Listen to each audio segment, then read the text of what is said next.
দীর্ঘ ১ বছর পরে রমজান মাস চলে আসছে। রমজান মাস আসা মানেই ঈদের খুশি। হ্যালো এভরিওয়ান, আসসালামু আলাইকুম। সবাই কেমন আছেন? আশা করি সবাই খুব ভালো আছেন। এই পিঠাটা হচ্ছে ফুল পিঠা। আমাদের অঞ্চলে খুবই জনপ্রিয় পিঠা। এটা ছাড়া আমাদের অঞ্চলে যেন ঈদেই হয় না। প্রত্যেক ঘরে ঘরে এই পিঠাটা তৈরি করা হয়। প্রত্যেক বছর আমি আমাদের বাড়িতে যাই, তারপর এই পিঠাগুলো তৈরি করে নিয়ে আসি। এবার হচ্ছে আমার ছেলের পড়ার চাপ বেশি, তাই আমি আর বাড়িতে যাব না। তাই মা বাসায় আসছিল, মা আর আমি এই পিঠাগুলো তৈরি করেছি। রোজা থেকে এই পিঠাগুলো তৈরি করতে কষ্ট হবে, এই জন্য সবাই রোজার আগেই বানিয়ে নিচ্ছে। এই পিঠাগুলো তৈরি করার জন্য প্রথমেই আমি চাল ভিজিয়ে রেখেছিলাম, তারপরে ওইগুলো ব্লেন্ড করে গুঁড়ি করে নিয়েছি। সেই গুঁড়িগুলো আমি পানি দিয়ে মিশিয়ে আটার ডো তৈরি করে নিয়েছি। সেই আটাগুলো একটু একটু করে সিরিঞ্জের ভিতরে ভরে তারপরে নিজের মতো করে ডিজাইন করে বানিয়ে নিয়েছি কলা পাতার উপরে। তারপরে সেই কলা পাতাগুলো পাতিলের ভেতরে পানি দিয়ে তারপরে উপরে একটি চালনি দিয়ে দিয়েছি, সেটার উপরে এই পিঠাগুলো দিয়ে ঢাকনা দিয়ে ঢেকে রেখেছি। তারপরে সিদ্ধ হলে পিঠাগুলো উঠিয়ে নিয়েছি। এইভাবেই একটু একটু করে বানিয়ে নিয়েছি, বিভিন্নভাবে ডিজাইন করে নিয়েছি। যে যার মতো করে ডিজাইন তৈরি করতে পারেন। এগুলো দিয়ে অনেক ধরনের ডিজাইন তৈরি করা যায়।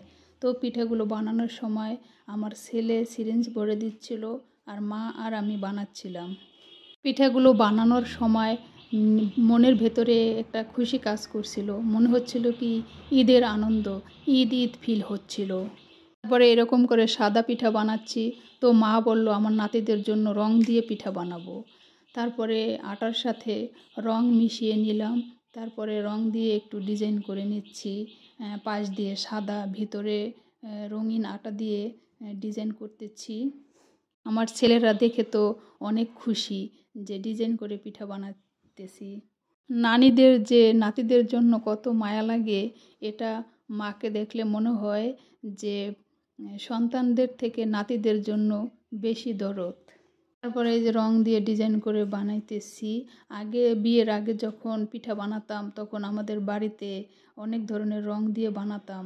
কে কত বেশি রং ব্যবহার করতে পারে, কে কত ধরনের ডিজাইন করতে পারে, কে কত বেশি পিঠা বানাতে পারে, এরকম প্রতিযোগিতা মতো হতো।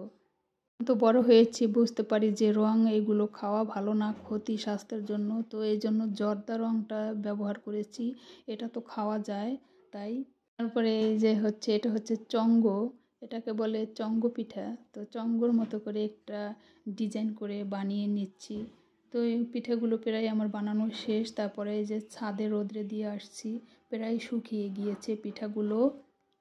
ফাইনালি আমার পিঠা বানানো শেষ। এগুলো শুকানো হয়ে গেলে তারপরে তেলে ভেজে কেউ খালি খায়, কেউ গুড় দিয়ে মিশিয়ে খায়। আমার পিঠাগুলো তৈরি করা কেমন হয়েছে সবাই কমেন্ট করে জানাবেন।